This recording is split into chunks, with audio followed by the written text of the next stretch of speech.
Et bienvenue tout le monde, bienvenue, bonne année à tous. J'espère que vous m'entendez. Est-ce que vous m'entendez?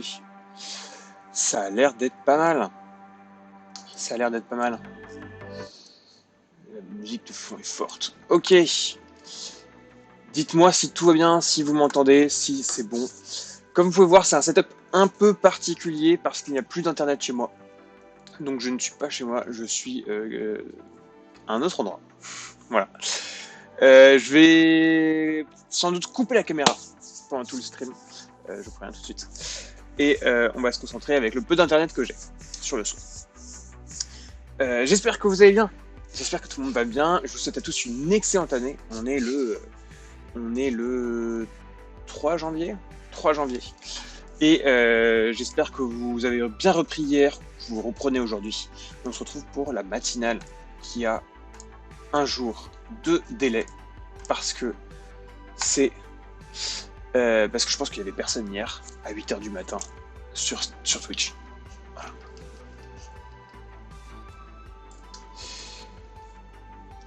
Salut Wadji, salut Ben, salut Elmo, salut System Boo, salut Starbunker, salut Tafoul et RDK qui sont sur YouTube. Et bah c'est parti. Quelques petites news. Je vais essayer de vous faire une vidéo de news pour ce début d'année pour vous dire ce qui va changer sur la chaîne. Ça va être un truc très rapide. Et même en toute transparence, je pense que la chaîne est trop petite pour faire une vidéo genre update personnel, etc. Mais c'est juste que faire une vidéo, moi, ce sera utile parce que ça me permettra de m'engager et ça me motive pour continuer à faire des vidéos. Donc, c'est ce que je voudrais faire cette semaine. Autre chose, je vais essayer, n'hésitez pas à me donner des conseils, à me faire des retours. Je vais essayer pendant cette matinale de lire un maximum les choses parce que j'aimerais convertir cette matinale en podcast sur Deezer, Spotify, etc. Apple Music. Donc j'espère que je vais essayer de traduire de manière un peu plus fluide quand c'est des articles en anglais. J'essaie de sélectionner aussi des articles en français. Dans les sources, je vais mettre toujours des sources primaires autant que possible, des articles en français, en anglais pardon. Mais du coup, nous, ce qu'on va aller voir aujourd'hui, c'est des articles en français pour que ce soit plus naturel pour moi de les lire et que ce soit plus agréable à écouter. Voilà, et peut-être que la semaine prochaine, on streamera aussi sur Twitter. Engagez-vous qui disait, exactement.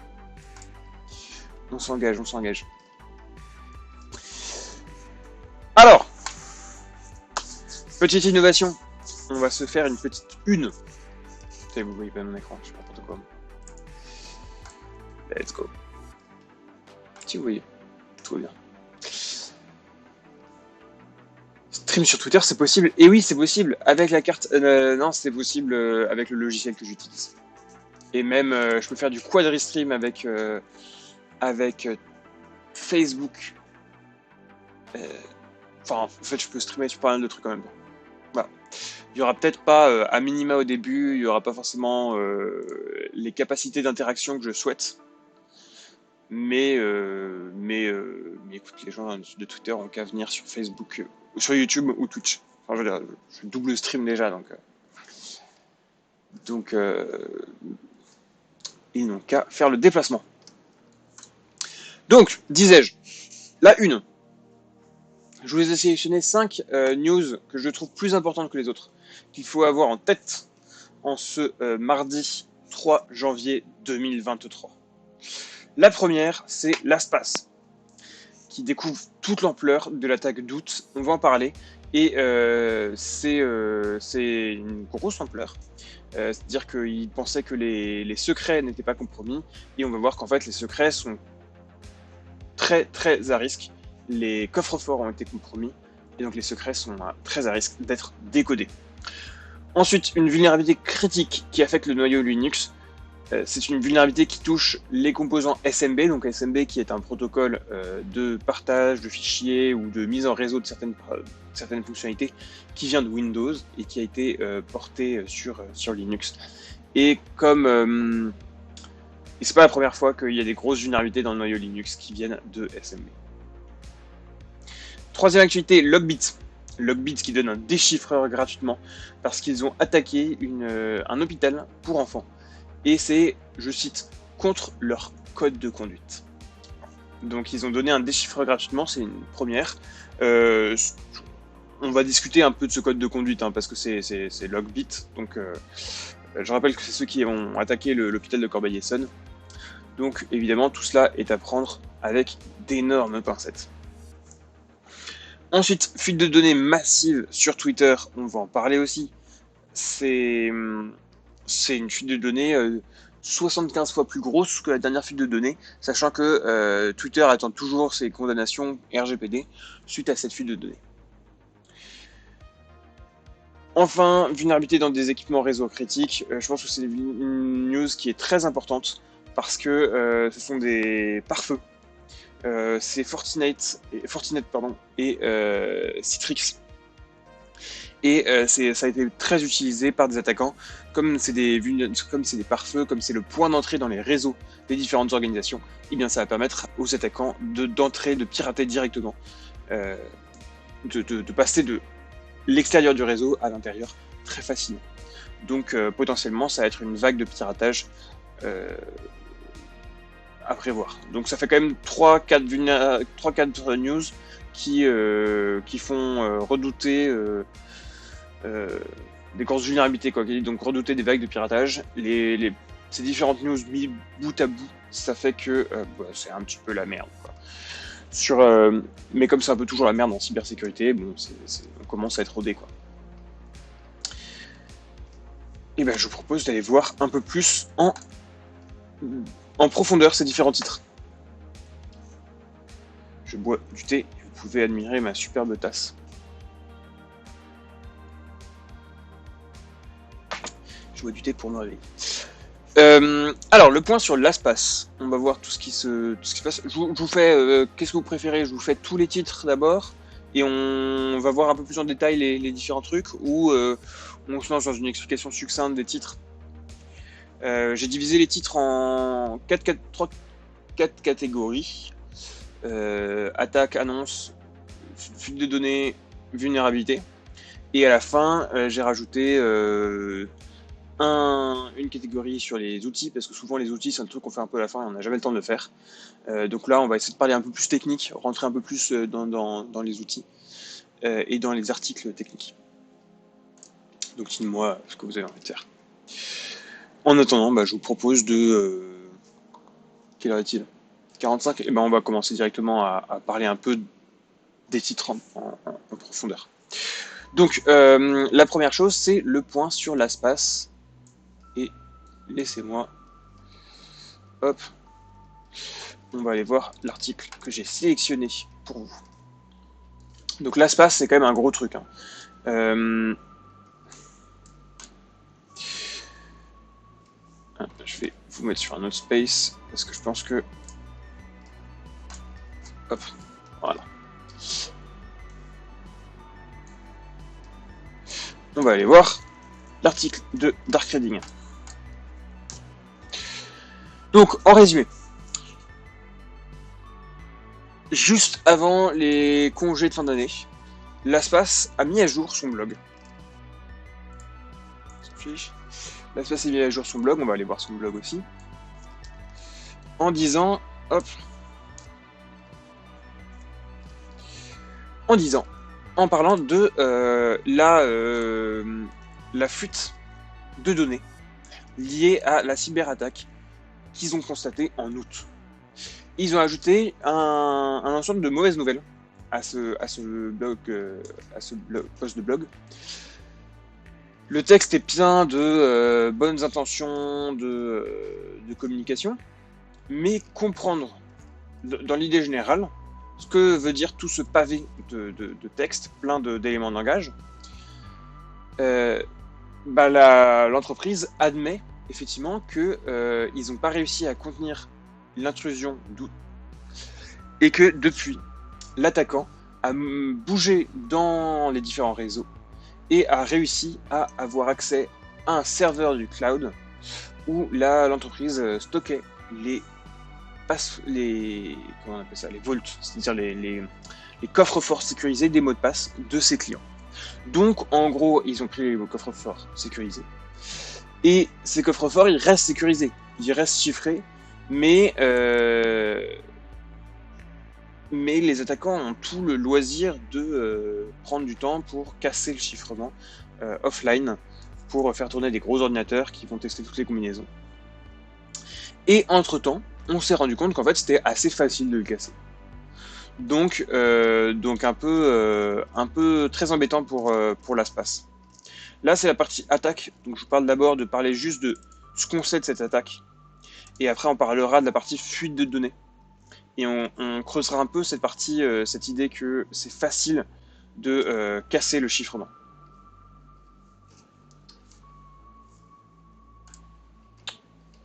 Attendez. Donc là, vous voyez l'article de Darkreading que je vous montre. Comme j'ai dit que j'arrêtais de vous dire que je vous montrais les trucs à l'écran, je vais vous le lire un peu et le traduire, et je vais essayer de prendre mon temps pour que ce soit un peu fluide. Donc il nous confirme que LastPass a publié un post de blog disant qu'ils reconnaissent que les attaquants ont volé des données personnelles, des données des utilisateurs.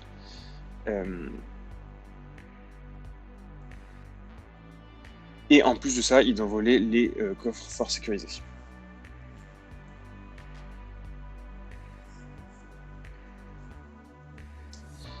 Donc plus précisément, ils ont déterminé que les attaquants ont eu la clé de l'accès au stockage en cloud et les clés de déchiffrement des conteneurs. Donc les informations personnelles, c'est les comptes, des informations, comment on appelle ça, de vente. Et les noms des compagnies, les utilisateurs finaux, les noms des utilisateurs finaux, les adresses de facturation, les adresses mail, les numéros de téléphone et l'adresse IP d'accès au service LastPass.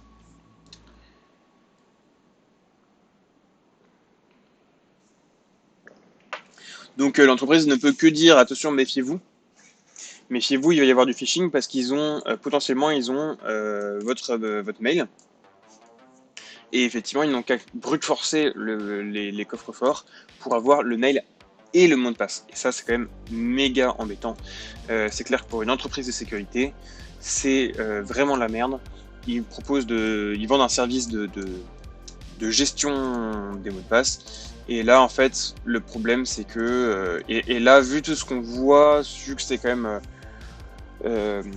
pas la première fois qu'on entend parler de LastPass, ça nous fait dire qu'ils n'ont pas été très sérieux. Voilà, j'étais en train de réfléchir, donc à l'écran je vous projette la fin le petit bandeau de fin de Darkreading qui vous dit de vous abonner à leur newsletter.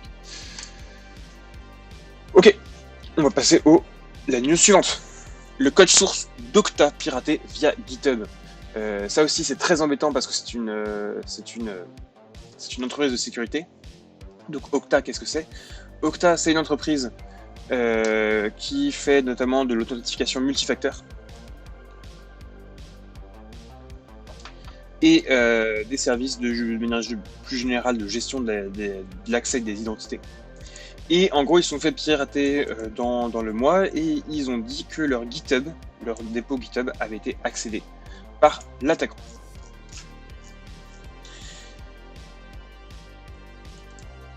Et donc les attaquants, ils ont accédé au code source. Donc là, contrairement à LastPass, c'est pas la Bérésina, c'est pas la galère totale. Il n'y a pas eu de données clients qui a été volée. Par contre, le code source des applications d'Okta, des applications de sécurité a fuité, donc potentiellement s'il y a une vulnérabilité, et ben les attaquants peuvent... Il y a un monde où les attaquants trouvent la vulnérabilité avant les gens de Okta ou les gens qui travaillent avec Okta. Et donc ce qui est intéressant, c'est qu'Okta a prévenu tout de suite tous les administrateurs IT qui sont concernés. Donc là aussi où LastPass clairement a essayé de faire preuve de transparence, mais en même temps ils ont vraiment merdé. Okta essaie de faire preuve de transparence aussi. Je pense qu'ils ont quand même beaucoup moins merdé, on va voir pourquoi dans un instant.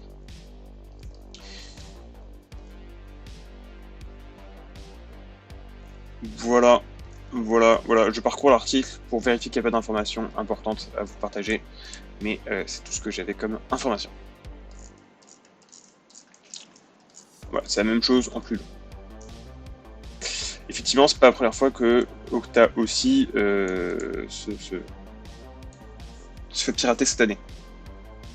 En septembre, ah oui c'est ça, en septembre c'est l'application d'authentification multifacteur qui avait été piratée, et là c'est leur code source.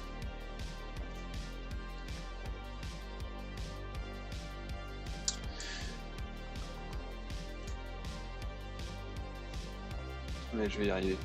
Hop. Hop. Hop. Hop.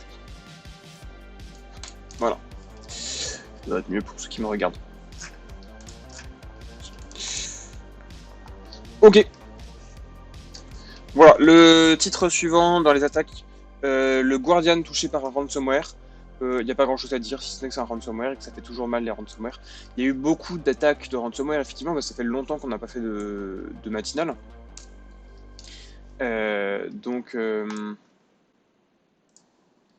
je vais juste vous montrer, hop, le statut du Guardian. Connecter.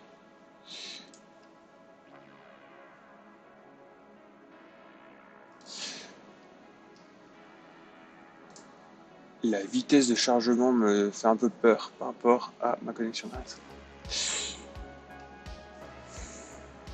Donc le Guardian dit, le Guardian publie la news, le Guardian a été touché par un incident IT sérieux, on pense que c'est un ransomware. Alors c'est rigolo parce que d'habitude on dit on pense que c'est un ransomware quand on ne sait pas du tout ce que les gens ont, sauf que là c'est eux-mêmes qui se sont fait pirater, donc ils auraient pu être un peu plus précis. Enfin, il y a le communiqué et il y a l'article, c'est pas la même chose. Si vous faites un article lorsque vous faites pirater et que vous êtes un journal, c'est pas ouf. Faites un communiqué propre, quoi. AFD.tech, aussi touché par un ransomware. Je vais vous montrer juste un tout petit peu ce que c'est qu'AFD.tech, parce que c'est une filiale d'Accenture. Et donc, ça peut être important, ça peut être impactant parce que Accenture a beaucoup d'activités dans l'IT. Et donc, potentiellement, ça pourrait être un rebond possible pour des attaquants. La filiale d'Accenture aurait été confrontée à une compromission de son système d'information. La direction de la communication du groupe parle de tentative d'activité irrégulière, tout en évoquant une restauration. Et une restauration de l'Active Directory. Donc l'Active Directory, c'est le cœur de l'identité d'un réseau Windows. Donc ça veut dire qu'en gros, ils sont fait complètement poutrer. S'il y a une refonte de l'Active Directory. C'est pas un truc que vous avez envie de faire en temps normal, quoi. C'est vraiment refaire votre réseau à zéro. Donc le MagIT parle de voilà, c'est le MagIT qui nous parle d'Active Directory. Je vais essayer de vous faire d'utiliser de plus en plus le MagIT comme source parce que déjà le rédacteur en chef Valérie Rismarchiv est au courant de beaucoup de choses. On ne sait pas comment il fait, mais il est au courant de beaucoup de choses. Et ces infos sont fiables, donc, et elles sont en français, donc ça me permet moi de lire plutôt que de traduire, ce qui va permettre d'être un peu plus agréable si vous m'écoutez juste à l'audio. Voilà, je parle de ma vie. On s'en fiche complètement. La direction de la communication d'Accenture n'a pas réfuté ces éléments présentés dans les demandes de précision que nous lui avons adressées. Mais pas de détails quant à la nature de l'incident, ni son ampleur. La déclaration adressée à la rédaction assure seulement qu'il n'y a pas eu d'impact sur les opérations d'AFD.tech et d'Accenture, ni sur les systèmes de nos clients. Ça, il faut toujours le prendre avec des pincettes, parce que toutes les entreprises du monde ont envie de dire qu'il n'y a pas d'impact sur les clients, et parfois il y en a. Voici pour les petites attaques. On va passer aux annonces. Je vais vous raconter l'histoire de Log8. Avant de faire ces petites annonces, je vous partage juste une annonce bien franchouillarde. On n'a pas beaucoup de rockstars en cybersécurité en France. On a peu de personnes qui incarnent la cybersécurité. Donc quand on en a une qui part, ça mérite d'être salué. Donc on salue Guillaume Poupard, qui part poupadiser à De Capos. Ce titre me semblait totalement logique lorsque je l'ai écrit hier soir à 1h du matin. Maintenant que je le lis ce matin, il n'a aucun sens. Mais donc Guillaume Poupard part à DocaPost, il quitte l'Annecy, et donc il a été extrêmement apprécié à la tête de l'Annecy. Il a incarné les différents combats qu'il nous faut mener pour la cybersécurité. Il a beaucoup parlé de vulgarisation, il a beaucoup parlé de sensibilisation plutôt. Il a beaucoup parlé aussi de souveraineté. Donc moi évidemment, ce sont des points de vue qui me parlent beaucoup. Et il part à DocaPost. Voilà, et donc DocaPost qui est une filiale de la Poste, qui fait des choses en ligne et qui notamment a beaucoup de projets très intéressants sur l'identité. Vous savez que vous pouvez vous identifier partout avec comment dire, vous pouvez vous identifier partout avec France Connect sur les différents services de l'État. DocaPost veut proposer ce genre de service d'identification, mais pas forcément pour l'État, parfois pour des entreprises aussi. Et c'est un projet intéressant parce qu'il redéfinit un peu le projet de qu'est-ce que c'est la Poste en 2023. On est en 2023. Voilà pour Monsieur Poupard. Je prends la suite des titres. Donc, Logbit. Je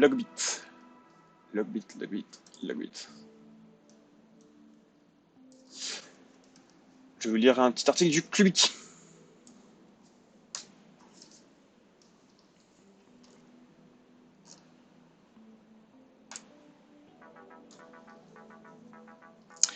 Donc, en décembre dernier, l'hôpital Sick Kids de Toronto a été victime d'une attaque de type ransomware de la part d'un collectif de pirates dénommé Logbit. Vous connaissez sans aucun doute Logbit 3.0, qui est responsable de l'attaque sur le centre hospitalier universitaire de Corbeil-Essonnes. Cette attaque a retardé la réception de résultats de laboratoire et d'images. Donc ça veut dire concrètement ransomware, c'est-à-dire que ton matériel d'imagerie ne peut pas tourner. Heureusement, les pirates ont présenté des excuses et apporté une solution pour que les enfants puissent être traités normalement. On va voir un peu plus précisément ce que ça veut dire. Logbit, un groupe de pirates bien connu pour s'être attaqué à Foxconn, au ministère français de la Justice ou encore à Thales. Ouais, alors ça c'est à prendre avec beaucoup de pincettes. Je vous rappelle que l'histoire du ministère français de la Justice... il me semble que c'était un ransomware, effectivement. Mais Thales, c'était pas un ransomware. Thales, c'était juste des fuites de données. C'était juste un chantage aux fuites de données. Et c'était pas des données compromises chez Thales, mais chez un partenaire. Et donc ce groupe de pirates a récemment fait des gros titres pour avoir lancé une opération sur l'hôpital canadien Sick Kids, situé à Toronto. Ouais, j'aurais pas utilisé le terme lancer une opération, pardon. J'aurais pas utilisé le terme lancer une opération, j'aurais plutôt dit... ils ont détonné leur ransomware sur l'hôpital canadien. Parce que vous savez que dans l'écosystème des ransomware, c'est pas la même équipe qui fait forcément l'accès initial, qui fait forcément le piratage de l'entreprise et qui lance le bon ransomware, qui appuie sur le bouton pour dire c'est parti, on pirate cette cible. Souvent, c'est tout un ensemble de partenaires, d'affiliés, d'affidés qui travaillent ensemble. Et il y en a qui font l'accès initial, il y en a qui font le pivot et l'élévation de privilèges jusqu'à ce que la Logbit puisse détonner leur ransomware. Et puis ils vendent aussi aux gens la possibilité de détonner les ransomware. Donc c'est un écosystème assez complexe. Je continue la lecture de l'article. Le 18 décembre dernier, je vais vous le mettre comme ça, que vous puissiez mieux lire. Le 18 décembre dernier, l'hôpital a fait savoir qu'il avait été victime d'une attaque de type ransomware qui a paralysé au ralenti les lignes téléphoniques, le site internet ou encore les systèmes internes. Ce faisant, l'attaque a considérablement retardé la réception des résultats en provenance des laboratoires, mais également les résultats d'imagerie médicale. Et oui, ça a tout perturbé, donc là on parle vraiment de chiffrement. Un ralentissement qui présentait de gros risques pour la prise en charge des patients. Alors Logbit ne visant habituellement que les entreprises ou les organismes officiels, modulo le CHU de Corbeil-Essonnes, l'annonce de cette attaque en a étonné plus d'un, et pour cause, le 20 décembre, le groupe a communiqué pour indiquer que l'attaque avait été organisée et lancée par un ancien membre du collectif, qui est désormais persona non grata. Comme j'ai dit que je traduisais, c'est-à-dire il est désormais viré. Logbit dispose en effet d'un code d'honneur, pour ceux qui ne le voient pas, je mets des guillemets, avec mes petits doigts, qui interdit aux personnes affiliées de chiffrer des fichiers nécessaires à l'exécution des soins. Donc voilà, donc c'est une question d'écosystème. L'écosystème marche pas toujours comme il voudrait. Et Log8 donc s'excuse formellement pour l'attaque sur sickkids.ca. Et il donne le décrypteur SIC gratuitement. Le partenaire qui a attaqué cet hôpital a violé nos règles, est bloqué et ne fait plus partie de notre programme d'affiliation. 48 heures après l'attaque, Log8 a donc fourni aux informaticiens de l'hôpital une clé permettant de récupérer l'accès aux fichiers, et ce, sans payer la rançon.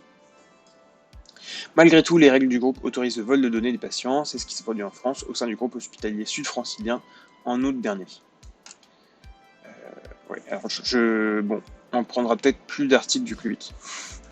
Parce que pour le coup, le groupe hospitalier sud-francilien, donc c'est-à-dire Corbeil-Essonnes, il a bien été chiffré.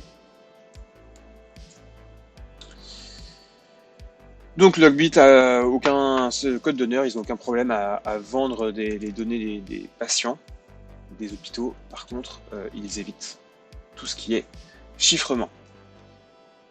Sauf quand ça arrive. Voilà. C'est un code d'honneur un peu à géométrie variable.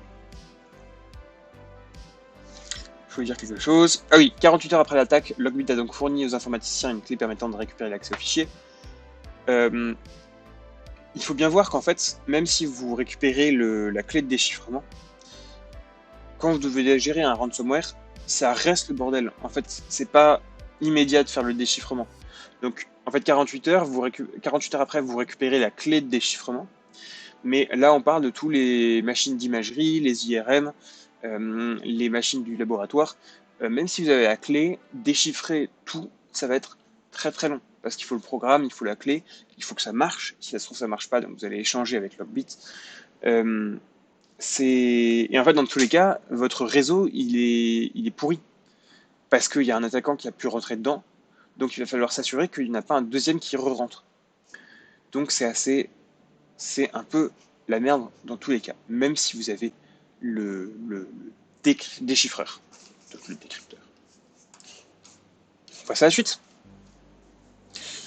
Ah oui, il y a une nouvelle saison d'IMSI Paris. Je vais vous montrer ça, c'est marrant.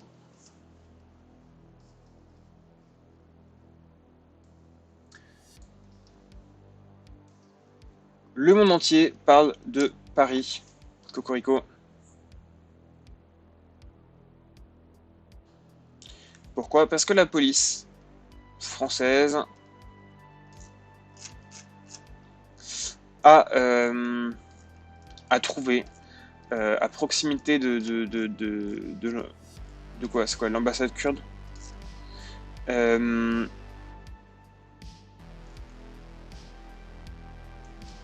Est à proximité de la police française, donc a trouvé quelqu'un, une dame qui était droguée au volant de sa voiture, et il y avait une mallette avec des choses à l'intérieur. Donc ils ont appelé les services de déminage qui ont fait exploser la mallette en détruisant ce qu'il y avait à l'intérieur, en pensant que c'était une bombe. Et d'après les photos, toute la sphère de cybersécurité s'est jetée sur les photos, parce qu'en fait ça ressemble à un dispositif de brouillage ou d'interception des communications. Et donc d'après certaines personnes, notamment ce Twitter là que je vous partage, Hacker Fantastique, il s'agit d'un IMSI Catcher. Qu'est-ce que c'est un IMSI Catcher? C'est un truc pour intercepter les communications téléphoniques. En France, c'est légalement autorisé que pour les services secrets et éventuellement les forces d'enquête de police. Et donc il faut une décision du juge pour pouvoir utiliser un IMSI Catcher. Et là, vous avez quelqu'un qui l'a fabriqué un peu avec les moyens du bord. Et donc, ce que nous dit ce tweet, c'est que visiblement, ce sont ces trucs qui sont complètement bricolés. Tout a été fait un peu à la main. Vous voyez, là, il y a un power display complètement artisanal. Les soudures sont un peu le câble management est pas très bien fait. Ici, donc l'interprétation de cette personne, qui va prendre avec des pincettes, mais moi je trouve ça super intéressant, c'est que ça, c'est un générateur de signal. Ici, vous avez une radio SDR, ça veut dire radio par logiciel. Donc, c'est tout ce qui est radio amateur, un peu avec les moyens du bord et avec un ordinateur qui fait le signal et qui va être converti à l'antenne plutôt qu'un oscillateur et des transistors comme sur une radio old school. Ici, vous avez une batterie ou en tout cas un bloc d'alimentation. Vous avez comment on appelle ça, des ventilateurs, de quoi refroidir l'ensemble. Et donc vous avez deux radios. Une première pour brouiller le LTE, donc c'est le signal téléphonique, et une seconde pour intercepter. En gros, l'idée, c'est de faire une sorte d'antenne par laquelle vont passer vos communications. Mais pour ça, il faut d'abord avoir une grosse puissance pour brouiller et forcer les gens à venir sur votre antenne.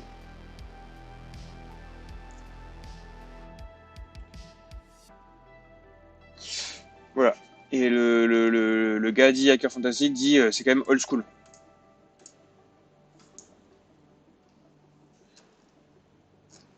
Et il nous montre que donc il y a eu des trous qui sont percés dans la boîte pour l'aération.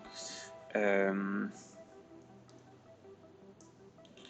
il utilise un petit Xiaomi router et sa théorie c'est que c'est donc un MC catcher bricolé avec les moyens du bord, avec du matériel acheté sur AliExpress ou sur Wish, et que du coup la police française s'est dit oh merde, c'est une bombe, et a tout pété. Voici donc cette petite news. Un système de surveillance. Et oui, un système d'interception des communications téléphoniques, en gros. Qui est en France réservé aux forces de l'ordre. Voilà, je passe à la suite. Il est quelle heure? Il est 9h09, je passe à la suite.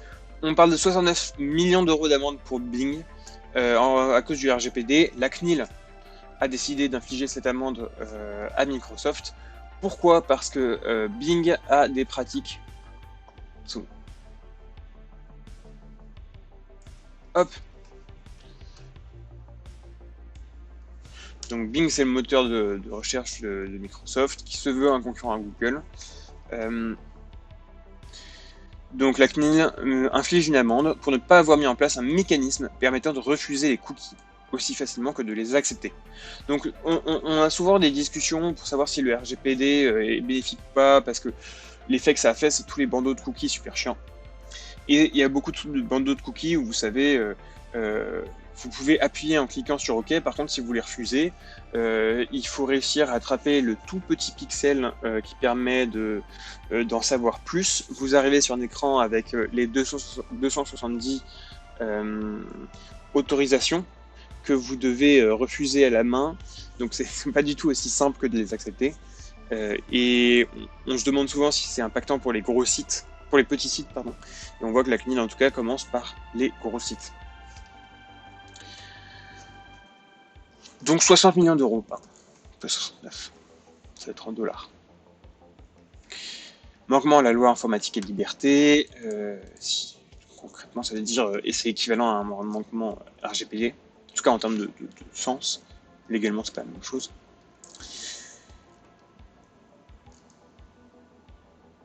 Voilà. Moi, j'adore toujours quand la CNIL pose ses gonades sur la table. Je suis un grand fan. TikTok. On va parler de TikTok. Il y a deux news en fait sur TikTok. La première, c'est que TikTok, chronologiquement, la première, c'est que TikTok a été pris en flagrant délit d'espionnage de journalistes américains. Donc 23 décembre.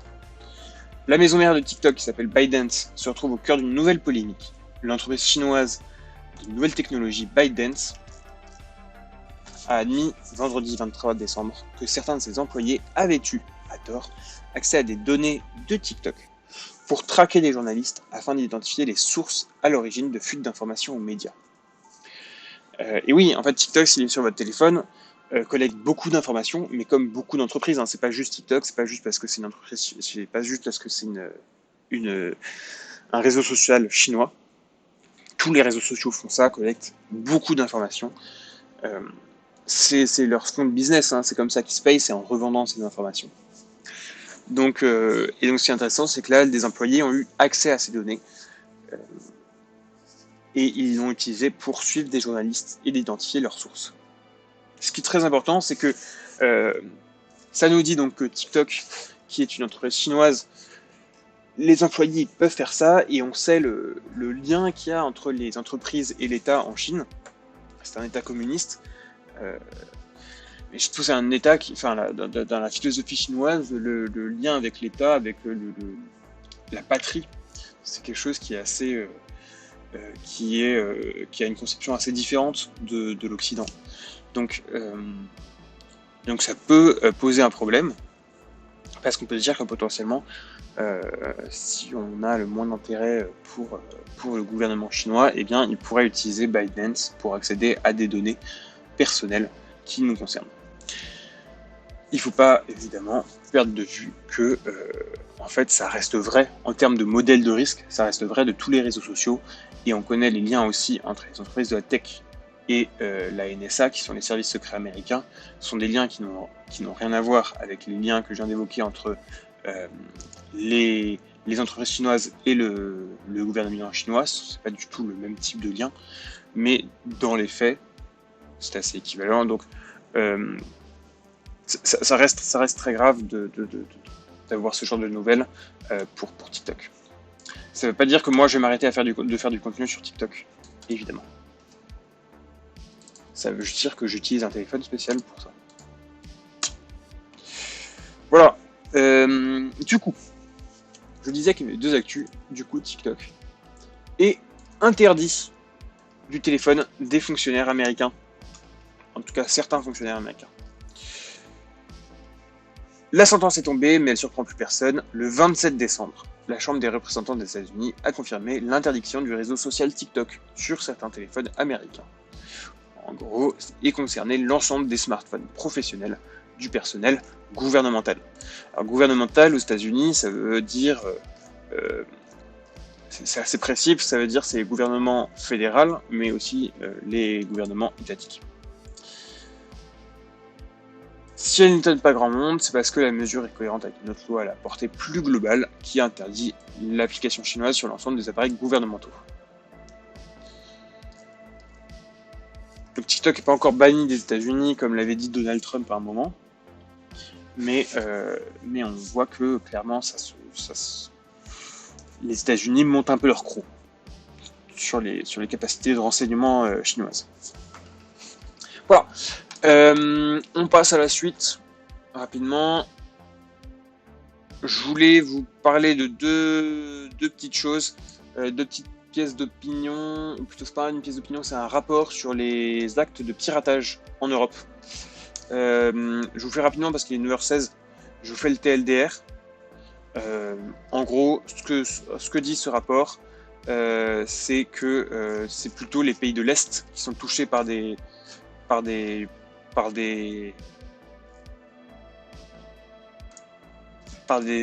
actes d'espionnage. C'est plutôt des ressortissants locaux qui sont, sur lesquels on a fait du chantage. Et ça vient globalement de la Russie. Voilà. Je vous donne les conclusions un peu. Donc vous voyez, c'est plutôt les pays de l'Est. Alors, sachant que là, sont pris en compte. Ne sont pris en compte que les gens qui ont été condamnés. Donc ça veut dire les gens qui ont été pris. Donc il y a peut-être un tropisme là-dessus. Il y a peut-être des pays, par exemple, où ça va se régler entre services secrets. Ça ne va pas se régler, ça ne va pas être connu des journaux.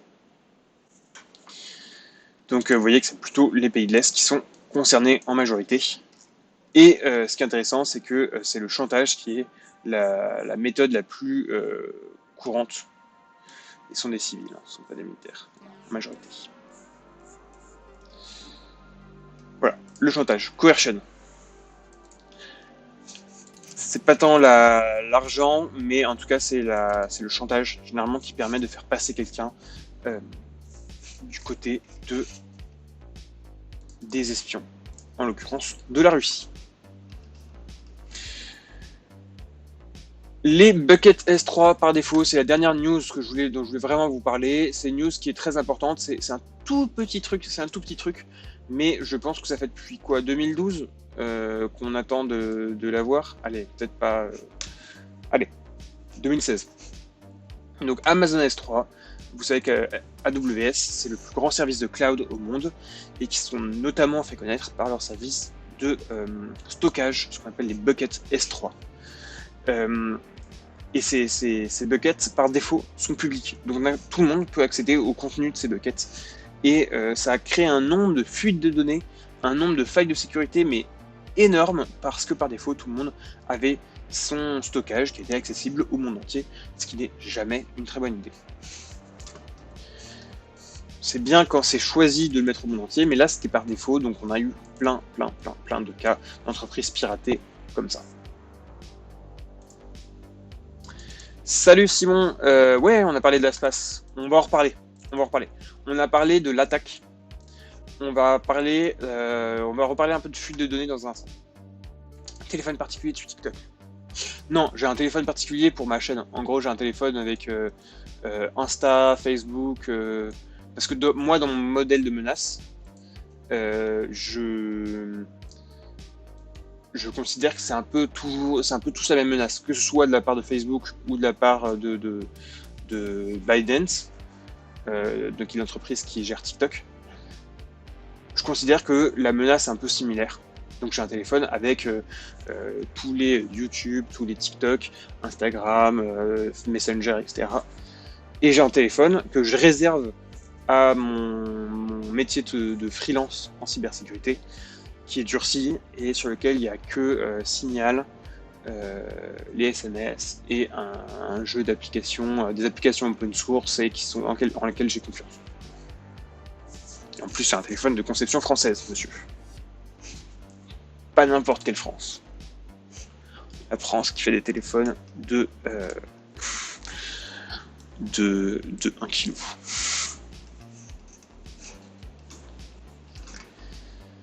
Voilà, on passe à la suite. On a dit donc tout à l'heure Guillaume Poupard, salutations à lui, Parado Capost.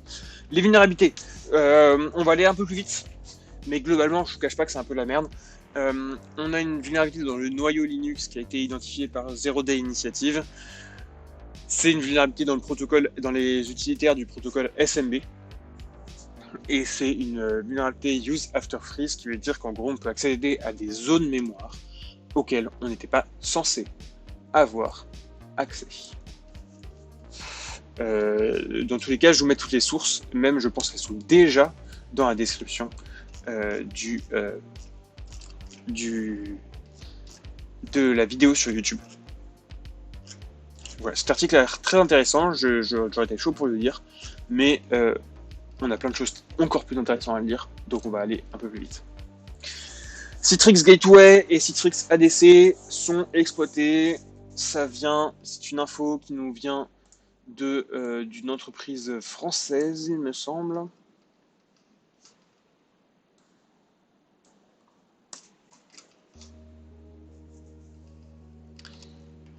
Non, c'est une info qui vient de la NSA. Rien à voir. Le groupe APT5, donc un groupe d'attaquants très sophistiqué qui vient de la Chine, exploite activement cette nouvelle vulnérabilité. Et alors pourquoi c'est très embêtant? Parce que c'est les produits qui, s'ils sont compromis, peuvent donner complètement l'accès au réseau à des attaquants.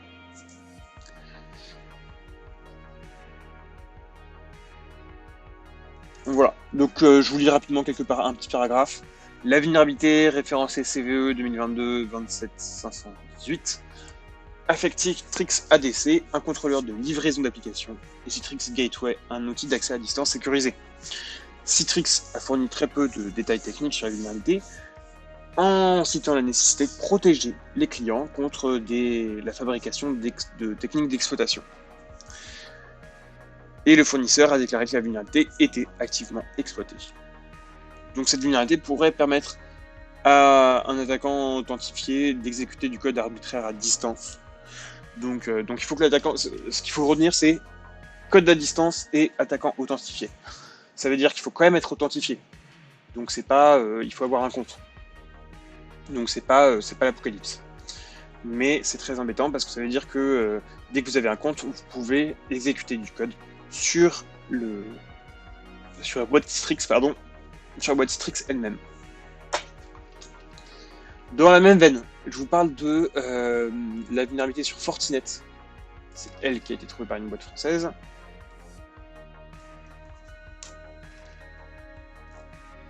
Vulnérabilité critique inédite chez Fortinet. Une entreprise française a vendu la mèche avant l'équipementier sur une vulnérabilité critique inédite, mais exploitée, et justifiant de désactiver les services de VPN SSL, s'il n'est pas indispensable. Donc en gros, c'est le boîtier de même que Citrix Gateway, c'est le boîtier de Fortinet qui permet de faire du VPN.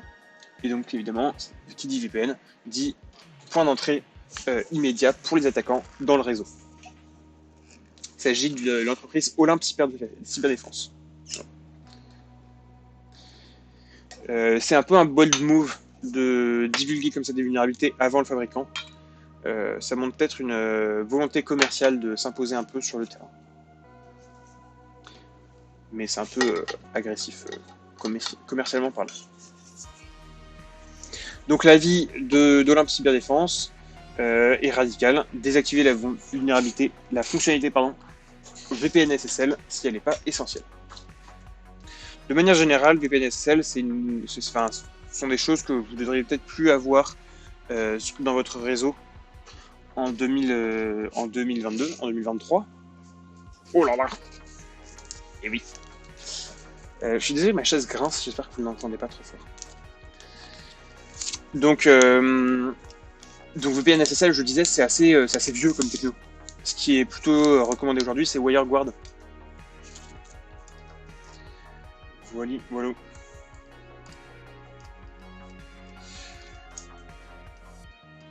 Ok, on parle de petits routeurs. On va parler de Netgear et de Zixel. On va parler très rapidement de tout ça. Je vais m'en faire un thé, je suis désolé. Je parle beaucoup. Let's go.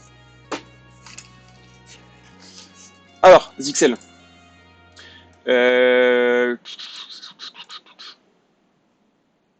Zixel ou Netgear, Zixel.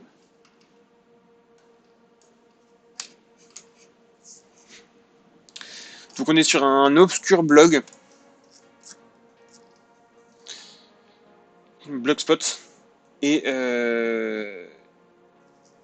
donc on a quelqu'un qui s'est intéressé au firmware de routeurs Zixel et qui nous dit qu'il a trouvé en gros un mot de passe qui permet dans tous les cas de bypasser tous les réglages que le propriétaire du boîtier a définis.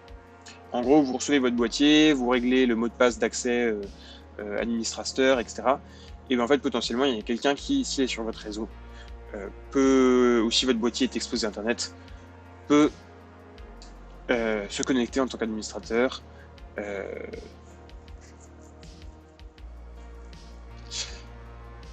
à l'interface d'administration.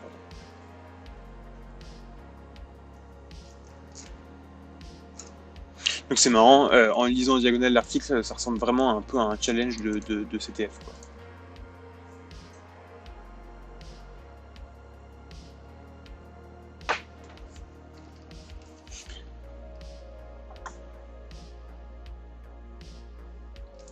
Ok. Je vous fais pas plus de trucs que ça parce que on va essayer d'accélérer un tout petit peu. Il est quelle heure? Il est 9h26. On va accélérer un tout petit peu avant de faire les focus et la méditation. Buffer overflow chez Netgear, donc c'est un peu dans la même veine. Cette fois, c'est pas volontaire de la part de Netgear. Je vous partage les articles parce que je pense qu'ils sont cool. Donc un buffer overflow, qu'est-ce que c'est? C'est quand un programme a besoin d'allouer une certaine zone mémoire, ce qu'on appelle un tampon, et en fait on peut mettre plus de données dedans que la taille du tampon, et donc ça veut dire qu'on peut potentiellement écrire dans des zones mémoire qui ne sont pas censées être écrites par le programme, et donc potentiellement on peut accéder à on peut exécuter du code parce qu'on peut écrire de la mémoire là où on veut, donc faire ce qu'on veut, quoi. Quand j'ai mémoire, c'est mémoire vide, on entend. En gros, c'est la mémoire, elle est organisée en fonction en deux parties. Il y a le tas et la pile qui ne sont pas utilisés pour les mêmes choses. Et en fait, les deux vont dans des sens différents. Et on peut, en gros, en débordant suffisamment cet espace mémoire, on peut accéder à des zones mémoire où on stocke des instructions comme quoi exécuter après. Et donc c'est ça qui permet d'exécuter du code. C'est ça qui fait qu'un buffer overflow est si important aujourd'hui. Après, bon, maintenant il y a plein de protections contre ça, mais il y a toujours des attaques qui existent. C'est juste plus complexe. Les joueurs de CTF sont des grands spécialistes là-dedans. Ils savent qu'on peut toujours faire quelque chose lorsqu'on a un buffer overflow. Voilà. Les fuites de données. Je vous parle rapidement de Twitter. 400 millions d'utilisateurs affectés. On va aller voir le post sur Breach. Donc c'est un post d'un gars qui a apparemment une foi inébranlable en Elon Musk, qui dit voilà, je vends 400 millions de mots de passe, de données personnelles d'utilisateurs de Twitter. Regardez, à titre de sample, voici données personnelles de plusieurs célébrités. Et donc il balance comme ça l'adresse de Steve Wozniak, de Clara de Levigne, j'ai rappliqué, je sais pas qui est-ce, du ministère de la Justice. Voilà, bon, on voit que c'est admin.dicom@justice.gouv.fr. AOC, pareil, je crois qu'il doit y avoir SpaceX, hein. Brian Krebs, c'est gratos ça. Brian Krebs, donc voilà. Toutes les données sont comme ça, donc c'est pas hyper important, mais ça suffit largement pour pouvoir faire chanter un peu Twitter, parce qu'ils savent qu'ils vont se prendre la méga amende au RGPD à cause de ça. Et donc le forum Breach, donc c'est un forum où on revend des fuites de données, et le gars s'adresse directement à Elon Musk et à Twitter en disant bah écoutez, si vous voulez, on négocie, et il n'y a que vous qui pouvez me l'acheter. Comme ça vous évite une amende RGPD.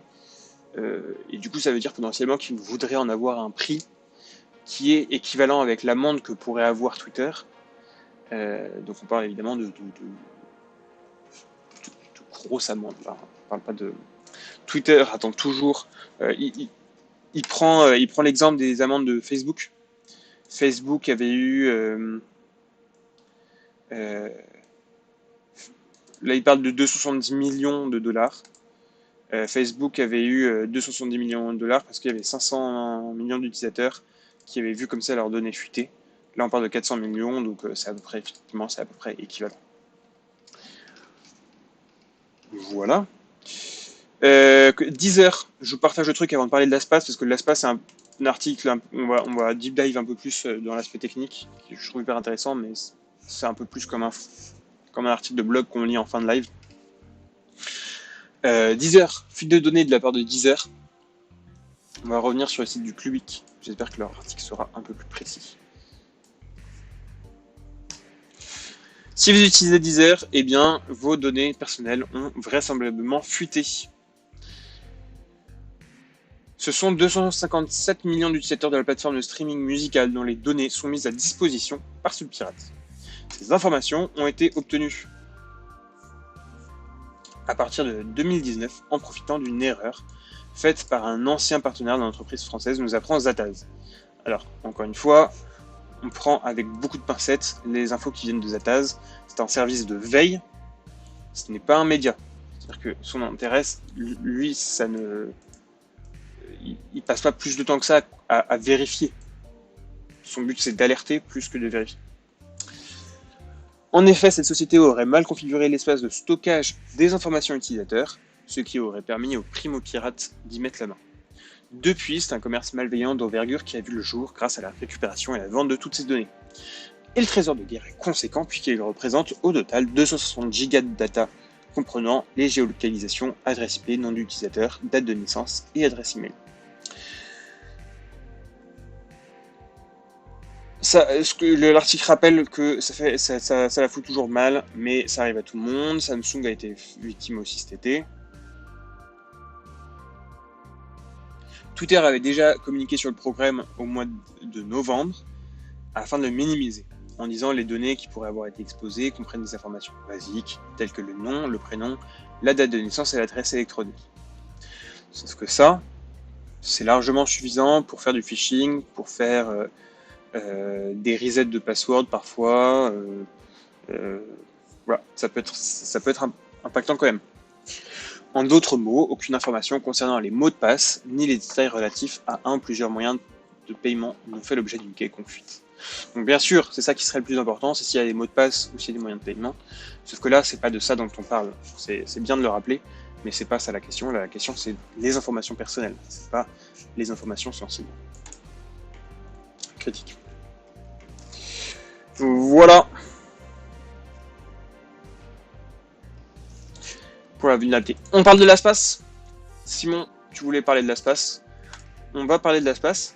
Et la personne qui en parle le mieux, enfin je sais pas si c'est la personne qui en parle le mieux, c'est les concurrents de l'espace. Donc je voulais vous lire cet article. Cet article est remarquable à plusieurs points de vue. Déjà, son contenu. Ce qu'il nous dit, c'est que les coffres-forts sécurisés de l'espace qui ont fuité, sont pas si safe que ça. Ensuite, moi ce qui me choque dans l'article, c'est la démarche. C'est Jeffrey Goldberg de 1Password qui écrit sur son concurrent. C'est un truc qu'on verrait, je pense, jamais en France. C'est peut-être aux US ça se fait, je pense, mais en France c'est impensable. Qui dit et il a publié cet article dans un tweet où il dit je nomme jamais les concurrents quand j'en parle, quand je parle de leur technologie. Mais là, je le fais parce que c'est très grave. Et donc, l'article ne mâche pas ses mots. L'article est très très critique de l'espace. Donc je pense qu'il faut être très... c'est un posage de gonade sur la table assez impressionnant parce que il faut que vous soyez assez sûr de vous. Il faut que vous soyez sûr d'être bien robuste, vous, avant de critiquer les concurrents.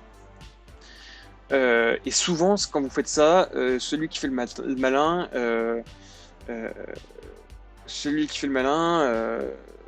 réveille piraté le lendemain.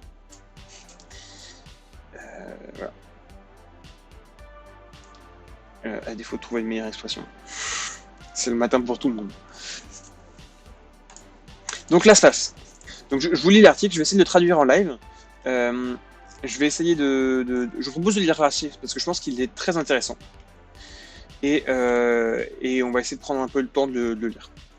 Et je vais le traduire en live, donc je vais essayer de prendre un peu le temps pour que ce soit quand même agréable à écouter pour les gens qui nous écoutent. Je pense que de toutes les matinales que j'ai fait, là j'ai pas mon bon micro, donc ce sera pas la plus agréable à écouter peut-être. Et puis il y a la chaise qui grince. Je sais pas si vous l'entendez. Dites-moi si vous entendez cette chaise. Mais à terme, j'aimerais proposer les matinales comme des petits podcasts de 30 minutes, un peu plus denses. Donc, on les édite, on a un petit podcast de 30 minutes et vous pouvez tous écouter le podcast en 30 minutes quand vous allez au taf le lundi matin. Donc, LastPass, un compétiteur donc de 1Password, je remets le contexte, a annoncé récemment que les hashes des passwords étaient dans la fuite de données d'août 2022. Leur notification indiquait que si les utilisateurs ont suivi les réglages par défaut, ça prendrait un million d'années pour deviner votre mot de passe, le master password, donc sur un ça va la chaise. Je la connaissais pas. Je connaissais plutôt celui qui fait le malin de tomber dans le ravin. Ouais, j'essaie d'innover. Hein. Vous êtes à la pointe de l'innovation sur Pour Info. Je disais. Ça, donc, plutôt, je disais, non, LastPass disait, ça prendrait des millions d'années pour deviner votre master password. Et donc le master password, c'est le mot de passe qui sert à déchiffrer les autres mots de passe. Et d'après l'avis de ce spécialiste de OnePassword, cette affirmation est très, comment traduire misleading, induit en erreur. Blablabla. Un peu de pub pour OnePassword. Donc il rappelle les événements, on les a rappelés. Hein.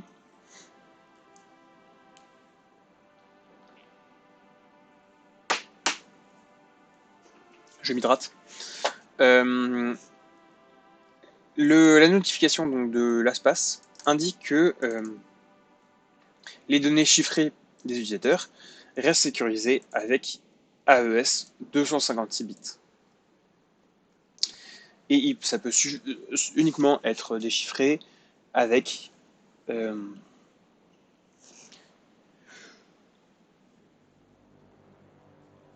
avec une clé unique qui est déchiffrée des mots de passe des utilisateurs.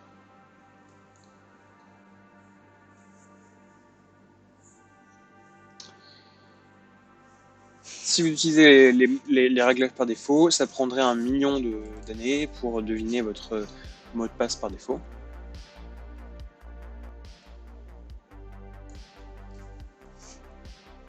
Le réglage par défaut, donc c'est 100 100 rounds de l'algorithme de génération clé PBKDF2.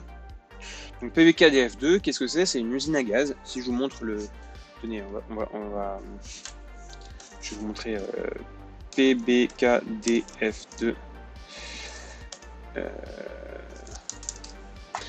C'est une usine à gaz qui mélange plein de trucs, qui permet de faire, de générer une clé, par exemple une clé EAES,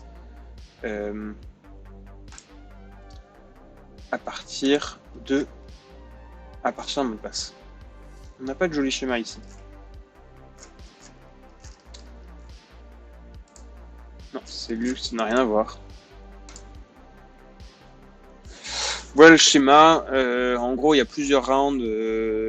Pour un round de PBKDF2, il y a plusieurs rounds de SHA-1. Couplés les uns aux autres. Donc c'est un peu une usine à gaz. C'était pas le schéma que j'avais en tête, mais c'est un peu une usine à gaz. Et donc c'est ça qui fait que lorsque vous ouvrez un mot de passe, par exemple sur KeePass, lorsque vous ouvrez votre gestionnaire de mot de passe, eh bien, il prend quelques instants à prendre en compte votre mot de passe. Vous tapez votre master password et il faut le temps de générer la clé à partir du mot de passe. Et en fonction des réglages, ça peut prendre plus ou moins longtemps. Typiquement, moi, j'utilise pas les mêmes réglages pour tout ce qui est lié à mes missions et tout ce qui est lié à ma vie personnelle. Tout ce qui est professionnel, j'en ai pour plusieurs secondes, quoi. Le temps que ça mouline.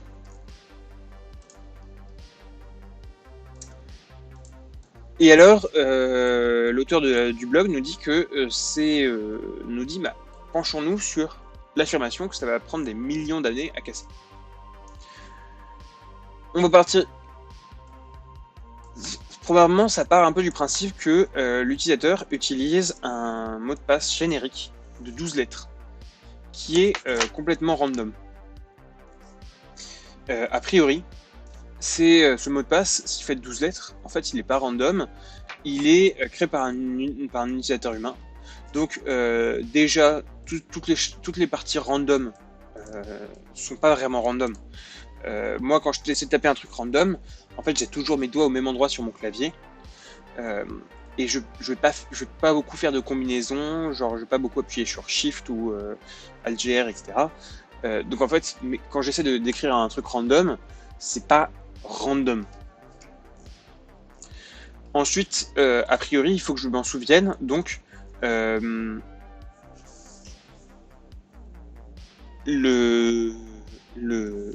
donc a priori, je vais mettre des mots. A priori, je vais mettre des trucs comme des mots. Et donc là, le propos de, de, de l'auteur du blog, c'est que LastPass n'a pas bien guidé ses utilisateurs à utiliser des mots de passe longs et très complexes ou générés aléatoirement. Donc, il dit, partons du principe que les gens ont utilisé des mots de passe tout pourris, ce qui n'est pas complètement absurde. Alors, il dit effectivement, si c'est un mot de passe de 12 caractères, on a 2 puissance 72 possibilités. Parce que, en fonction de comment on code une chaîne de caractères, on code sur un certain nombre de bits, et chaque bit pouvant prendre toutes les combinaisons des caractères qui peuvent s'imprimer, des caractères qui sont affichables, eh bien, on met tout ça bout à bout, on multiplie ce nombre de combinaisons les unes avec les autres, et ça nous donne 2 puissance 72 possibilités, sachant que 2 puissance 10, ça fait 1024, donc là on parle de 1024 à puissance 7. Donc c'est beaucoup.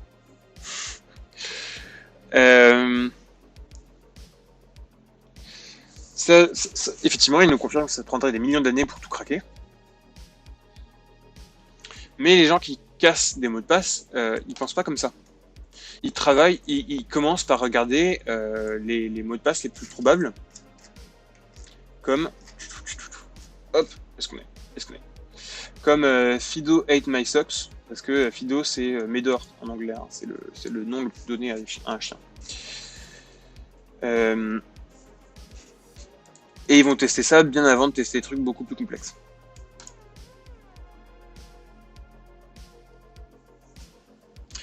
Donc en gros, pardon. Et alors il utilise une bonne métaphore.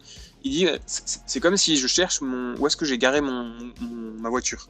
Donc c'est là où on voit évidemment qu'il est un Américain. Il dit que sa voiture c'est un Subaru Outback, donc c'est bien une voiture d'Américain. Il est long de 4,87 m, voiture d'Américain. Donc il couvre 9 mètres carrés. La surface de la Terre, c'est 510 trillions, donc j'ai un doute sur la conversion, mais en gros, c'est beaucoup. 510 trillions de mètres carrés. Ça veut dire qu'il y a 57 trillions d'endroits sur la surface de la Terre où ma voiture pourrait être. Donc ça me prendrait des milliers d'années pour moi de chercher la voiture. Mais évidemment, je vais commencer à chercher dans le parking plutôt que aller chercher partout à la surface de la Terre. Donc c'est un peu la même chose. Il dit que les attaquants vont évidemment se concentrer sur ce qu'on appelle des attaques par dictionnaire, c'est-à-dire qui sont des attaques sur les mots qui sont connus, ou des attaques sur les mots de passe les plus courants, avant de faire des attaques par brute force, qui sont des attaques par énumération pure et dure.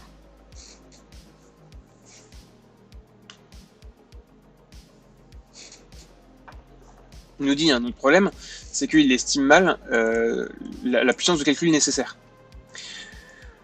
Il parle de compétition de cassage de mots de passe, où en gros le coût pour craquer des mots de passe qui utilisaient 10 000 rounds de PBKDF2, c'est à peu près 6 $ pour 2 puissance 32 possibilités. Il dit, et je suis d'accord, enfin, c'est clair que on peut approximer les 100 000 rounds de l'espace avec les 100 000 rounds de la compétition.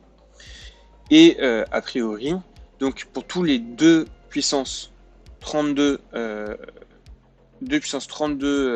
guess, c'est 6 $. Donc a priori, à chaque fois qu'on monte d'une puissance de 2, on multiplie par 2 le prix. Autrement dit,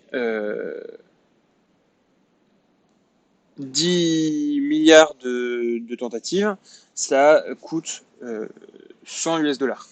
Et donc lui, son propos, c'est que l'attaquant ne va pas chercher tous les mots de passe du monde, il va chercher juste les combinaisons qui sont vraisemblables, et que ces combinaisons, en fait, il y en a facilement 10 milliards, ou en tout cas c'est l'ordre de grandeur d'après lui, et que du coup ça coûte 100 $.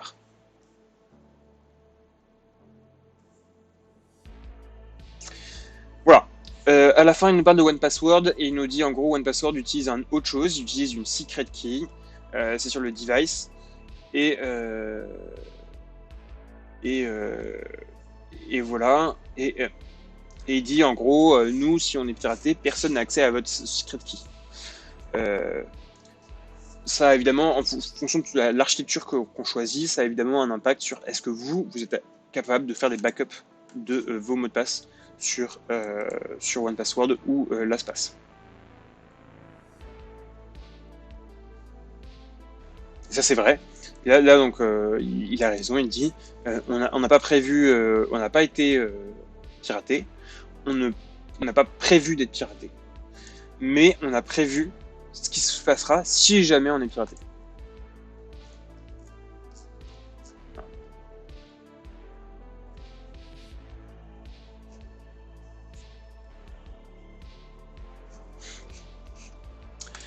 Voilà pour ce petit article. Il est 9h48. On va essayer de finir à 10h. Moi, je voulais vous parler d'un dernier truc. On va faire d'abord la méditation et tout ça.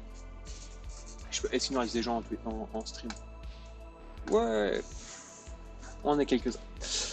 Je vais... Les petits bonus. Est-ce qu'il y a des crypto exchanges qui ont été piratés? J'ai rajouté des petits emojis. Parce que j'aime bien.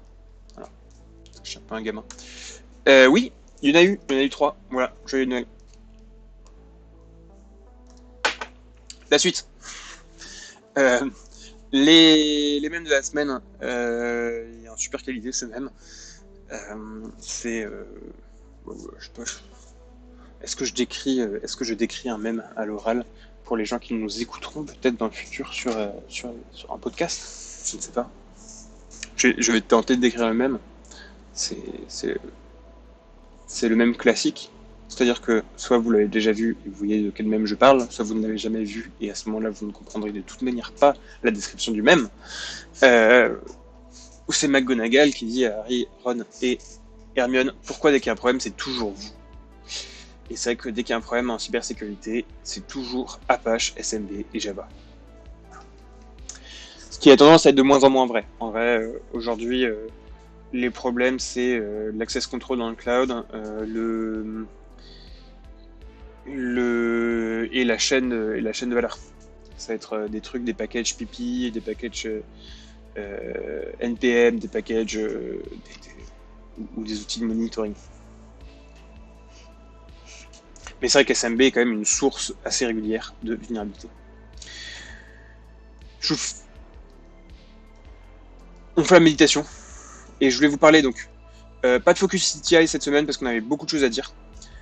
Focus Tech, j'ai trouvé une super ressource pour parler de RPC. RPC, c'est très important dans le monde Windows. Donc, si ça vous intéresse, on ira jeter un petit coup d'œil. Focus Outils. Il y a deux outils intéressants que j'ai vu passer. Il y a RustHound, qui est une réécriture en Rust de l'ingesteur. Comment on dit? L'ingéreur. Bref. Le truc qui va aller chercher les données pour Bloodhound. Donc, Bloodhound, c'est un outil qui nous permet de visualiser en gros les vulnérabilités et les différents chemins de compromission dans un environnement Windows.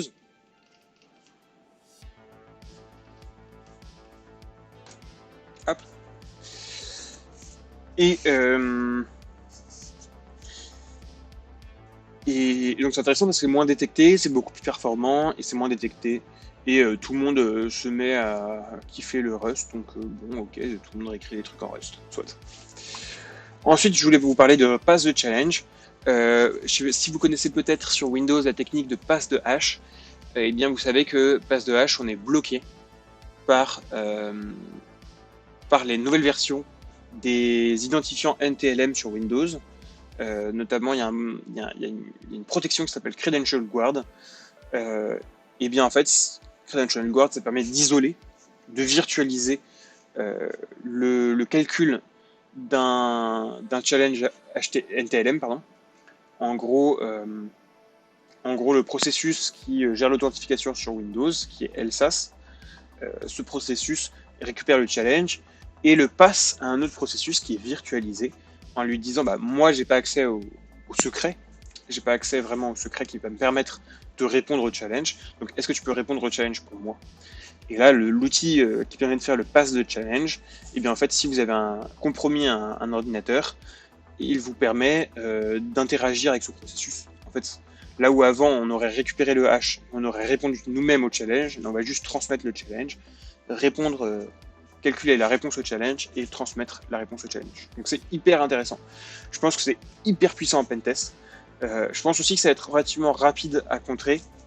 Et la limitation, c'est que ça nécessite d'avoir accès à la machine en permanence. Donc, typiquement, là où avant, même un ordinateur portable, on récupérait les identifiants mémoire et on pouvait les réutiliser, là, ça nous demande à ce que l'ordinateur soit toujours accessible.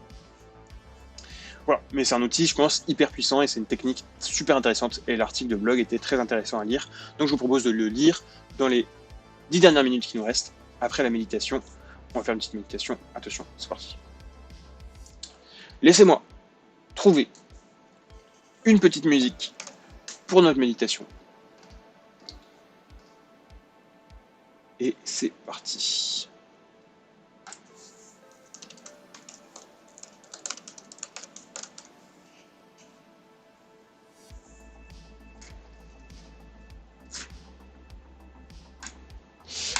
Let's go. Laissez-moi couper la musique et mettre la méditation. Hop.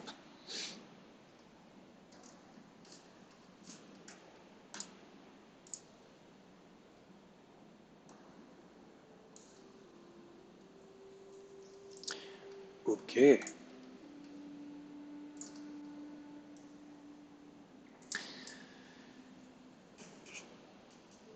Alors, vous allez détendre tous les muscles de votre corps, en particulier les muscles du visage. Vous allez imaginer que c'est déjà le printemps, que c'est le printemps 2023, que vous êtes près d'une source en Asie, qu'il y a quelqu'un qui joue de la flûte à côté de vous et qu'il y a les merles qui chantent. Et que c'est la fin du printemps 2023, il fait chaud, il fait beau. Et vous savez qu'en plus, vous n'avez plus à vous soucier de rien, parce que ChatGPT, l'intelligence artificielle d'OpenAI, a créé en cette année de grâce 2023 l'antivirus ultime qui permet de deviner magiquement tout ce qui est malveillant. Et en plus, cette intelligence artificielle l'a écrit pour toutes les plateformes. Donc vous n'avez même plus à vous soucier des vieux systèmes. Vous n'avez plus à vous soucier de cybersécurité. C'est que la cybersécurité a été...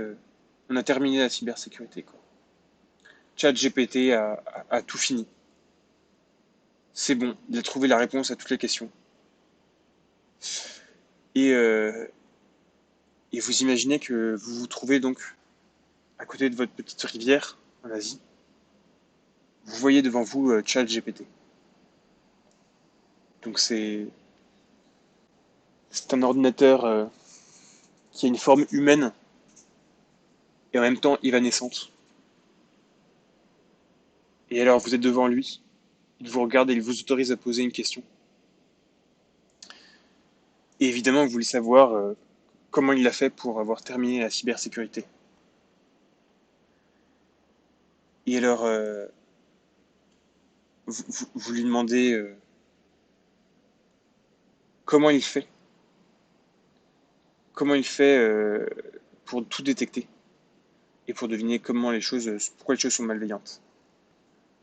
Et il vous dit que c'est une grande question et qu'il y a juste un nombre magique qui permet d'identifier tous les programmes qui sont malveillants parce qu'ils utilisent tous ce nombre magique. Et alors il vous dit, vous lui demandez quel est ce nombre magique qui contient la réponse de toute l'humanité, de la vie et de l'univers.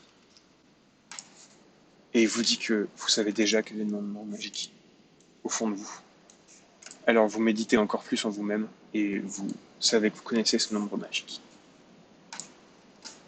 Voilà, on va s'arrêter là pour la méditation. Je vous propose quand même pour les derniers braves qui sont toujours là, de lire un petit peu l'article sur Pass the Challenge. Mais en gros, je vous ai tout dit. Pour ceux qui veulent y aller, on va lire l'article rapidement. Mais pour ceux qui veulent y aller, écoutez, messieurs, dames, je vous souhaite une excellente journée, une excellente année. Et on se retrouve pour des prochaines vidéos et plein de lives cette année. J'ai plein de choses à vous annoncer. Normalement, il y a une vidéo qui va arriver cette semaine.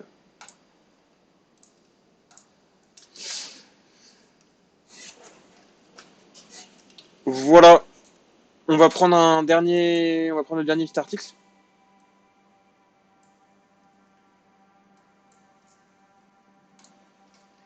Attendez, moi j'ai la musique de la méditation dans les oreilles. Merci, c'est bon. Donc, je disais, on prend le petit article sur Pass the Challenge. Je l'ai trouvé super intéressant et c'est aussi parce que moi je suis fasciné par NTLM. J'adore NTLM.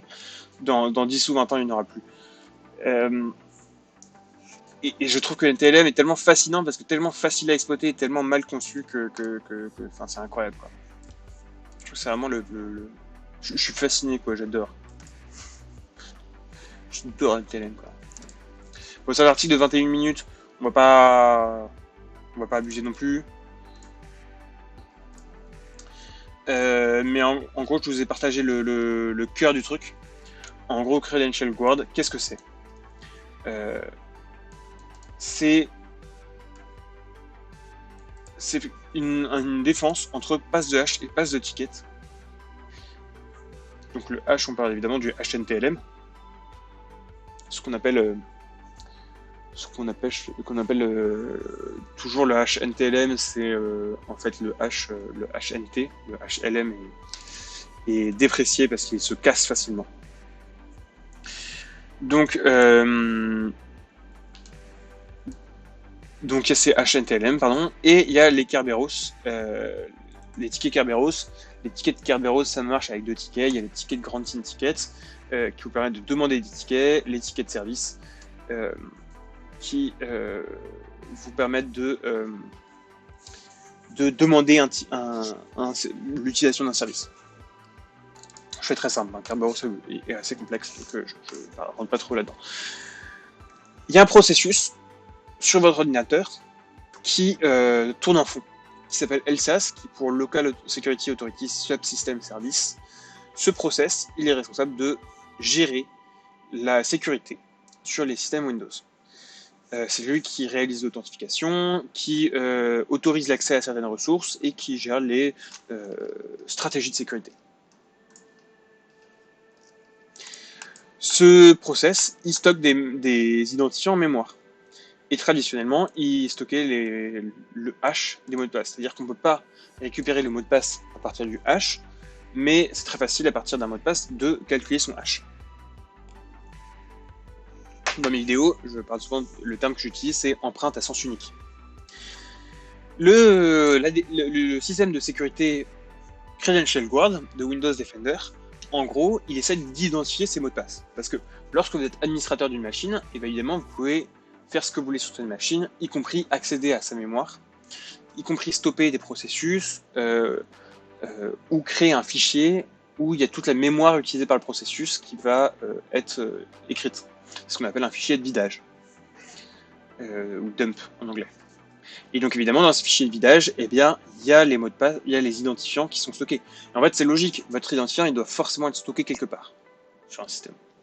Et sur Windows, c'est comme ça qu'ils font.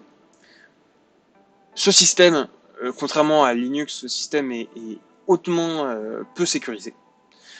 Parce que le hash, alors c'est ça la section, why do we care, eh bien, on peut utiliser Minicat ou n'importe quel outil pour récupérer ces identifiants en mémoire. Et dans une attaque passe de hash, eh bien, ce hash suffit à répondre à des challenges NTLM. Et vu que l'authentification est faite par des challenges NTLM, en gros, on vous demande de chiffrer une chaîne de caractères avec le hash que vous venez de récupérer. Et donc, c'est là où, si vous chopez le hash, et ben en fait, vous pouvez vous authentifier comme si vous avez le mot de passe. Autrement dit, le hash est équivalent au mot de passe en termes de sécurité. Autrement dit, si votre hash est en clair dans votre mémoire, eh bien, n'importe qui est administrateur peut récupérer les mots de passe de n'importe qui. Là où Linux marche de manière complètement différente. Donc, Credential Guard, ce qu'il fait, c'est qu'il protège ça. Et comment ça marche? Donc là, vous voyez un écran de Mimikatz, classique, où vous avez récupéré un processus LSASS, vous l'analysez, et Mimikatz vous donne le hash.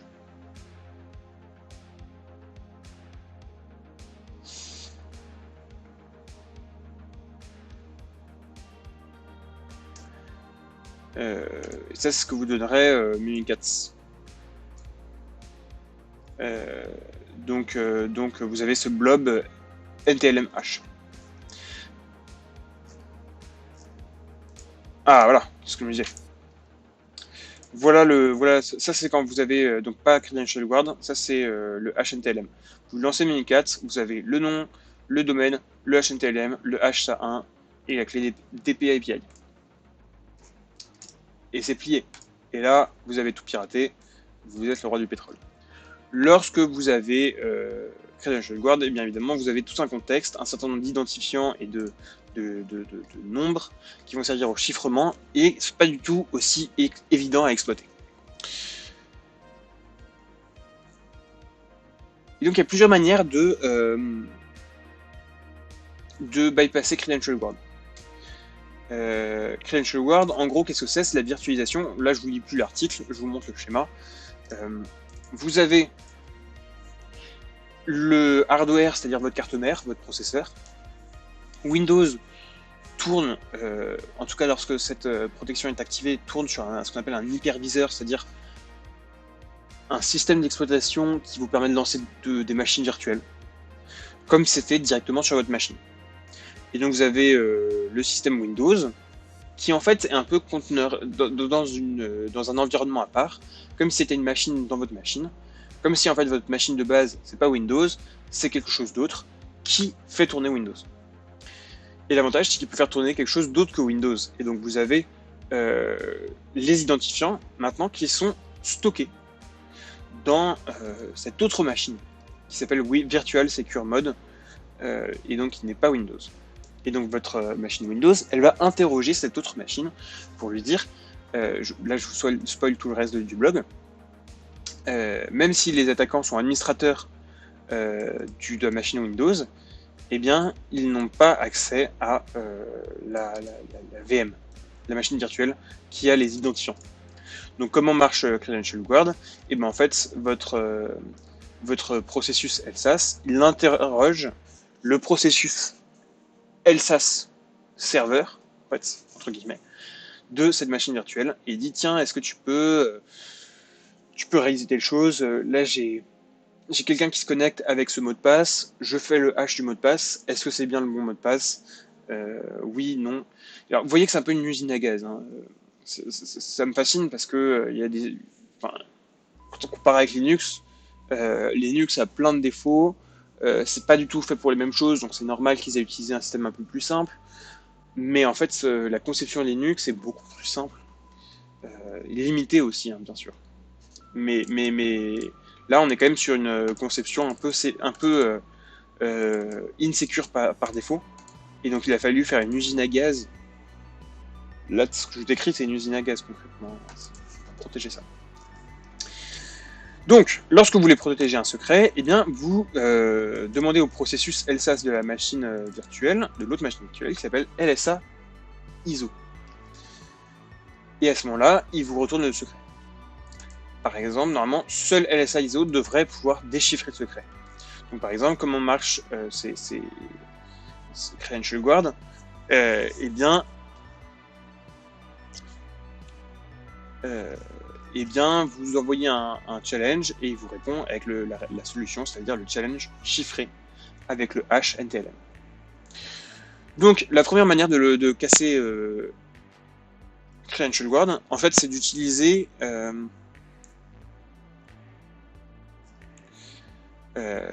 il faut donc compromettre la machine.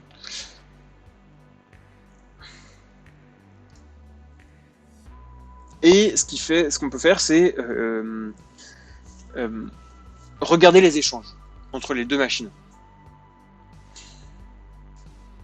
On sort les identifiants chiffrés. Voilà là les identifiants chiffrés qui sont sortis protégés par Credential Guard. Et donc ce qu'on peut faire, c'est utiliser les échanges. Donc on peut lancer un nouvel échange au processus LSI-ISO. Et donc on prend et on dit par contre, on a besoin d'utiliser NTLM V1. Donc là, ça peut être un peu confusant parce que l'auteur utilise NTLM, NTLM V1. NTLM, c'est un protocole d'authentification. Donc c'est pas la même chose que le HNT. Quand on parle de HNTLM, on parle de HNT, et NT, c'est un algorithme de hachage. Là, on parle d'authentification, de challenge NetNTLM V1. Et donc, à ce moment-là, on envoie la question. Et en fait, il suffit d'envoyer une question qu'on connaît, enfin, ce qu'on appelle une attaque cryptographique par message en clair connu, et lui demander est-ce que je peux utiliser une vieille version de ce protocole? On a besoin de s'authentifier sur un vieux réseau. Est-ce que tu peux me calculer la réponse à ce challenge avec un vieux protocole? Et là, comme ce protocole il est vieux, on peut casser la réponse si on connaît la question. Donc là, ce qu'on fait, c'est qu'on envoie comme question, on envoie ça. Et après, on l'upload sur le site crack.sh qui nous permet de casser des mots de passe très rapidement. Ça marche, de mémoire, ça marche avec ce qu'on appelle des rainbow tables, c'est-à-dire qu'il a stocké toutes les réponses possibles. Et ça casse honnêtement, ça casse en quelques minutes votre mot de passe. C'est très très impressionnant. Alors quand je dis votre mot de passe, là, ce que ça casse, ce que ça permet d'avoir, c'est le HNTLM. Donc c'est pas le mot de passe, c'est le mot de passe haché.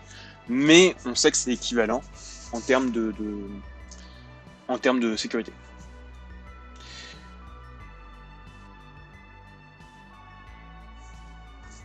Voilà, ça c'est une méthode qui est très très efficace, mais ça n'a pas forcément marché.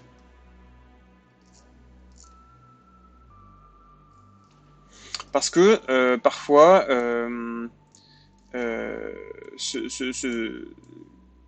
l'ordinateur n'accepte pas d'utiliser le vieux protocole NTLM V1. Donc, il y a une autre version, et ça c'est la nouveauté de l'article. Ce que nous dit l'article, c'est qu'à ce moment-là, ce qu'on pourrait faire, c'est simplement, à chaque fois qu'on veut utiliser en fait le HNTLM, pourquoi on veut l'utiliser? C'est qu'on veut répondre à des challenges. Il dit, mais pourquoi est-ce qu'on ne transmettrait pas le challenge, vu qu'on a accès à cette interaction avec le protocole chiffré LSI-ISO, avec le processus chiffré, pardon, protégé en tout cas LSI-ISO, pourquoi est-ce qu'on ne lui transmettrait pas le challenge, et il nous calcule la réponse et on transmet la réponse. Et en fait, ça fait un truc. Est-ce que je peux faire des schémas? Attendez, regardez. Je vais vous faire un super schéma. Hop. Perdu. Hop, je prends mes slides. Ça fait un truc avec vous, vous êtes là. Votre cible, vous voulez vous authentifier par exemple auprès de l'AD. Hop. Et vous avez compromis un ordinateur sur lequel il y a un administrateur qui est connecté.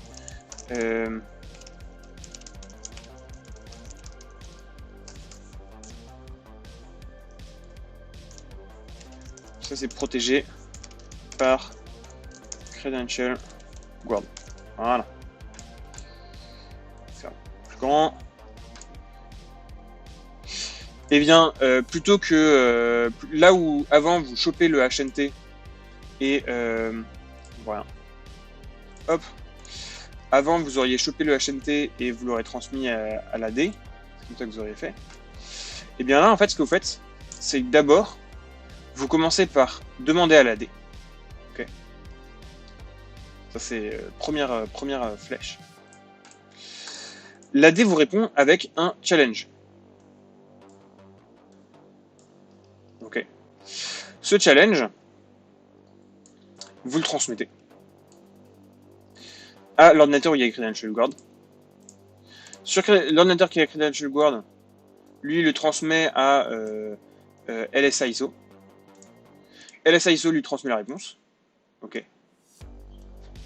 Hop, on s'amuse à faire des petits schémas.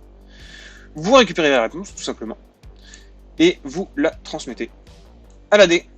Voilà, alors ce qui est chiant, c'est qu'il va falloir faire ça plusieurs fois par minute, enfin disons toutes les 2-3 minutes, parce qu'il y a souvent des rafraîchissements de challenge NTLM.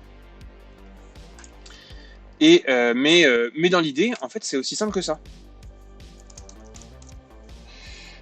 Hop, challenge. Je fais un petit schéma. Un challenge. 2, vous transmettez le challenge. 3, il répond au challenge avec LSISO.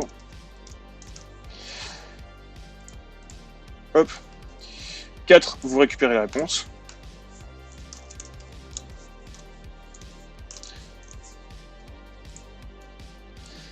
Et 5, vous transmettez la réponse à l'AD. Et ça y est, vous êtes connecté. Et vous avez usurpé l'identité de la personne dont les identifiants étaient sur le... Voilà. Dont l'identifiant était sur la machine victime. Voilà. Je sais pas si mon schéma fait en 2 secondes est très clair. Dites-moi si c'est le cas. J'espère que ce petit schéma aide, toutefois, à voir de quoi on parle. Voilà. Je vous ai résumé un peu la fin de l'article.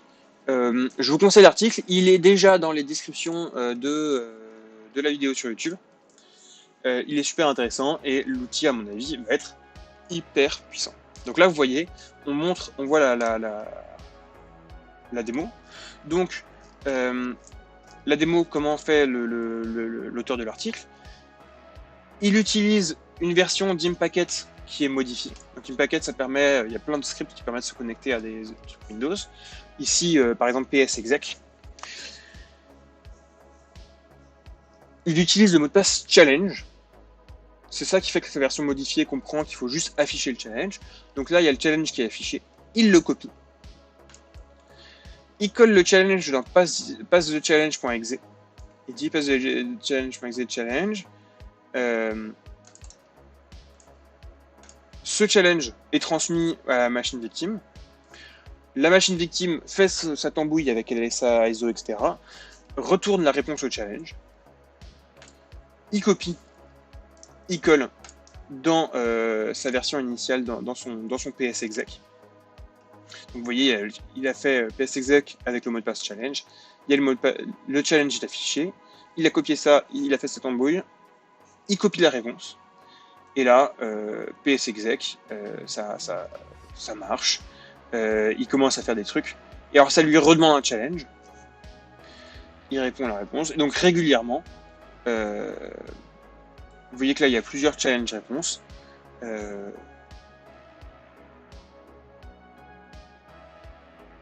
Voilà. Il fait un who-am-I.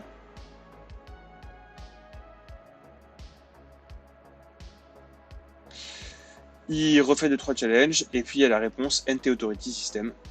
Et voilà. Et comme ça, il a donc accès directement à n'importe quel ordinateur. Et ça permet de revenir au bon gros pentest interne, tel qu'on le faisait à l'époque où le HNTLM, où le pass de hash était une chose. C'est-à-dire qu'on fait ce qu'on veut sur les réseaux des gens. Et Windows redevient insecure. Donc c'est un peu un gros truc, cet outil. Voilà. J'espère que cette explication était pas trop galère. J'espère qu'il nous reste des gens en stream. Je vois que... Ah mais il y a même plus de gens que tout à l'heure, j'ai peur d'avoir perdu du monde.